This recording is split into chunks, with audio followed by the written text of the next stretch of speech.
So I just want to mention about Shmittah. We went to the field. We had an incredible opportunity at seeing what we saw. We heard amazing stories.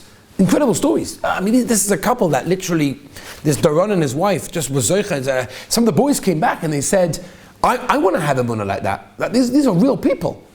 So somebody called me last night and he said to me, it's all very nice. The Nissim and the missile, the Iron Dome fell in the field and it didn't, burn everything because it's like Shmittah, and that's beautiful, and it shows the Rebbeinu Shalom is running the world, and it shows that these people have extra bracha, and it's kavaldik. But sometimes, it's not that we should be misspelled from like, wow.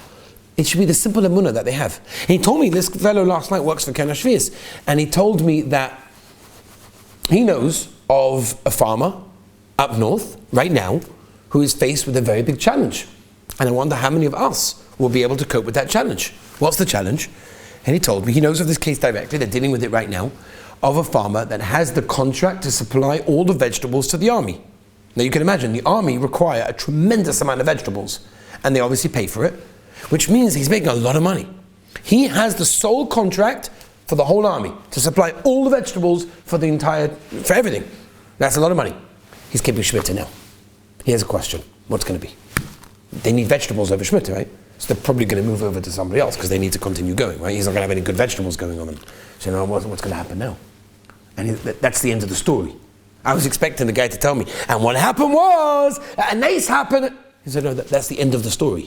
What does that mean? That means that the godless is of a human being, of a yid. That doesn't necessarily learn in kollel all day and have a hat and jacket, wear a white shirt. But you know what? He has such a emunah in Hashem that he has the ability to give up all of his field, all of his possible parnosa, probably millions of shekel, because it says in the Torah that you're not allowed to work on Shmittah. End of story. That's the story that we should go, wow, that's incredible. That's Shmittah. That's Shmittah. The simple farmers out there, and there are many, he told me. Right? I spoke to him last night. He told me there are many that don't always see the Nissim and don't always see, these crazy stories of this happen. Yeah, they see the bracha that the Torah said, and the Torah promised. But the point is that that's not the issue. We're not looking at that. The Torah tells us of other we listen. But the fact that they're able, in their level, to give up, I don't know how many of us could do that. Are we holding a level? How many of us, imagine you work in a business, you build yourself up, a company that you built from scratch, your baby. You build a warehouse, workers, offices, accountants, everything's going beautiful. And there's some halachic thing that you have to stop. Whatever it is, for 1 year, close the whole warehouse. You go, oh, you're crazy? I can't do this. How many of us would rise to that challenge and say, sure, it's written in the Torah, Mitzvah Shem would, but we have to think about it. And that's the godless. The godless isn't always the gavaldige maises and the stories that we hear in the newspapers on Torah anytime, on this shit. Beautiful, they're wonderful, and it's gavaldig, and we should listen to them, and they're beautiful. Histoires for tshuva, histoires for betochen, gavaldig. But also we have to remember, it's the simple farmers that are keeping Shmittah without necessarily having these stories happen to them, but yet they're still keeping Shmittah. And that is a beautiful lesson which I think we have to remember and take back with us. After that wonderful trip, after seeing everything, it was a contemplation which I think we have to make. We saw what they did. They didn't necessarily know they're going to get this. They didn't know what's going to happen to them. They didn't know they're going to renew the contract. But they did.